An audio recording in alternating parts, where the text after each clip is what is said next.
House have any reaction to the sentencing of American journalist Danny Fenster in Myanmar? And any interaction from the White House or efforts on the part of the White House to try to get him free?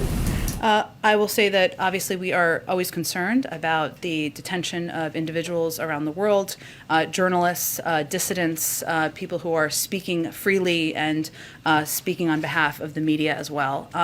In terms of direct action, it really would be under the purview at this point of the State Department. I would point you to them for any updates on the status or engagement that they have with the officials there. And lastly, after this morning's APEC meeting, there was no resolution on the U.S. bid to host in 2023. Can you confirm that Russia is the obstacle to that U.S. hosting that summit in a couple of years?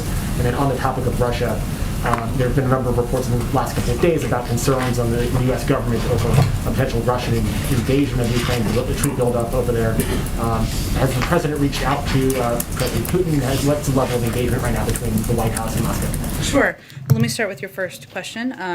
APEC hosting requires the consensus of all 21 economies. We thank the vast majority of members for their strong support so far. One economy, and I'm not going to confirm which economy that is, but is still undergoing consultations and has not yet joined the consensus. And our hope is certainly that we move past this impasse that is resolved and that we can continue the positive momentum on economic cooperation through APEC.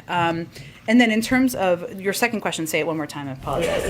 Regarding the Russian troop buildup, Ukrainian concerns in the U.S. government about potential invasion over there, and any White House to Moscow engagement in the last couple of days regarding that buildup. Well, in recent weeks and certainly days, we've had extensive interactions with our European allies and partners, including with Ukraine, but about our concern about these reports. And during these meetings, we've, of course, been discussing our concerns about the Russian military activities and their harsh rhetoric toward Ukraine.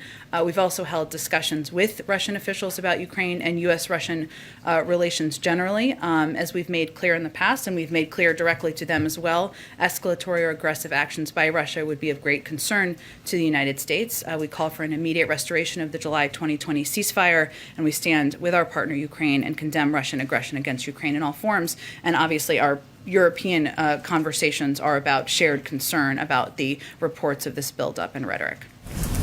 Go ahead.